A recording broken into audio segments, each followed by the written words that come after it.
most respected and lovable Mr. Saidai Duraisamy அவர்களே, my dear friends, நான் உங்களை பார்த்ததில்லை, உங்களை பற்றி கேள்விப்பட்டிருக்கேன். இப்போ உங்களுடைய சன் வெற்றி துரைசாமி அவர்கள் அகால மரணம் அடைஞ்சதை கேட்டு ரொம்ப வருத்தப்பட்டேன், ரொம்ப துக்கப்படுறேன். நானும் உங்கள் மாதிரி நிலைமையில் இருக்கவன் தான். 4 years முன்னாடி என்னுடைய பிலவட் சன் டாக்டர் சேது சடனாக ஹார்ட் அட்டாக்ல இறந்து போயிட்டார். எவ்வளோ வலிங்கிறது எனக்கு தெரியும். ஐயா துரைசாமி அவர்களே, நீங்கள் சரியான ஸ்டெப்ஸ் சரியான முறையில் அதை நீங்கள் உங்களுடைய பேச்சிலேருந்து நான் பார்த்தேன். எவ்வளோ 500-1000 பேருக்கு மேலே மகள்கள் இருக்காங்கிறீங்க. ஸோ இந்த வலி எனக்கு தெரிஞ்சது நம்ம சாகிற வரைக்கும் இருக்கும். அதுவும் ஒரு மகன் தந்தையை விட்டு போகிறான் அப்படின்னு சொன்னால் உலகத்திலே பெரிய துக்கம். அதுவும் நல்ல பையன், ரொம்ப அழகான பையன், ரொம்ப வேல்யூவாக இருக்க பையன் போனால் ரொம்ப பெரிய துக்கம். இந்த க்ரீஃப் இது இருக்கவங்களுக்கு ஏதாவது ஒன்று பண்ணணும் அப்படின்னு நான் நினச்சிக்கிட்டு இருக்கேன்.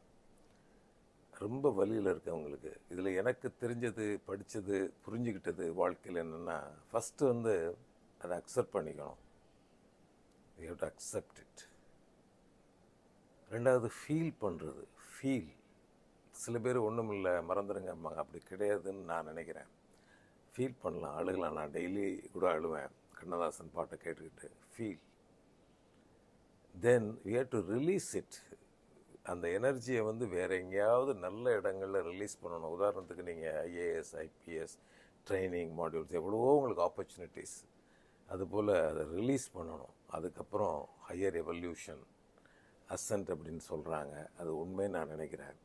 இந்த வலி இல்லாத வாழ்க்கை இல்லை, ஆனால் சஃபரிங் இஸ் ஆப்ஷனல் அப்படின்னு புத்தர் சொல்கிறாரு. இந்த வலியை வச்சு எப்படி நம்ம மேலே போகலாம் அப்படிங்கிறது என்னுடைய எனக்கே நான் சொல்லிக்கிறது. இந்த வலி இருக்குது, இந்த வலியை நான் எப்படி மற்றவங்களுக்கு ஏதாவது ஒரு விதத்தில் பயன்படலாமா அப்படின்னு. எனக்கு ஒரு 500-1000 பேருக்கு மேலே கவுன்சிலிங் பண்ணாங்க. எல்லோரும் அப்பா அவங்க என்னை அப்பாவாக்கி வச்சுருக்காங்க. அதில் ஒரு பொண்ணு நல்லா சொன்னாங்க, நீங்கள் ரொம்ப வருத்தப்படுறீங்க, நீங்களே பர்மனெண்ட்டாக இருக்க போகிறீங்களோ அப்படின்னாங்க. நீங்களும் தான் போக போகிறீங்க அப்படின்னாங்க. அது ரொம்ப உண்மை ஐயா. ஆனால் இருந்தாலும் இது சொல்லி மாள்றது கிடையாது, உணர்வுபூர்வம். உங்களுக்கும் உங்களுடைய குடும்பத்தாருக்கும், அவருடைய குழந்தைகள், அவங்க அம்மா, அவங்க மனைவி எல்லாருக்கும் என்னுடைய ஆழ்ந்த உணர்வு பூர்வங்களை நான் தெரிவிச்சுக்கிறேன். உங்களை சந்திக்க முடிஞ்சால் நான் ரொம்ப சந்தோஷப்படுவேன். எப்பாவது ஒரு தடவை சந்திக்க முடிஞ்சிச்சுன்னா ஏதாவது இந்த வழியில் இருக்கவங்களுக்கு நான் பண்ணலாம் அப்படின்னு நான் நினைக்கிறேன். நான் ரொம்ப வருஷமாக இந்த யோகா, மெடிடேஷன் இதிலெல்லாம் இருந்திருக்கேன். உங்களுக்கு மன ஆறுதல் கொடுக்க முடியும். எனக்கு தெரிஞ்சது ஒன்று தான், இறை ஆற்றல் ஒன்று தான் கொடுக்க முடியும். அது ஹையஸ்ட் ஃபோர்ஸ். அதை பேர் சொல்லி அழைக்க வேண்டியதில்லை. அது இன்னொன்று மற்றவங்களுக்கு உதவி செய்கிறது மூலமானு நான் நினைக்கிறேன்.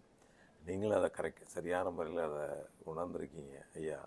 உங்களுடைய வருத்தத்துலேயும் துக்கத்துலேயும் பகிர்ந்துக்கிறேன். மற்றவங்களுக்கு ஏதாவது ஒரு ஆறுதலாக இருக்க முடியும் அப்படின்னா ரொம்ப மன சந்தோஷமாக இருக்கும். உங்களை சந்திக்கிறதுக்கு விரும்புகிறேன். இறை அருள் இருந்தால் சந்திக்கலாம். May God bless. Thank you very much.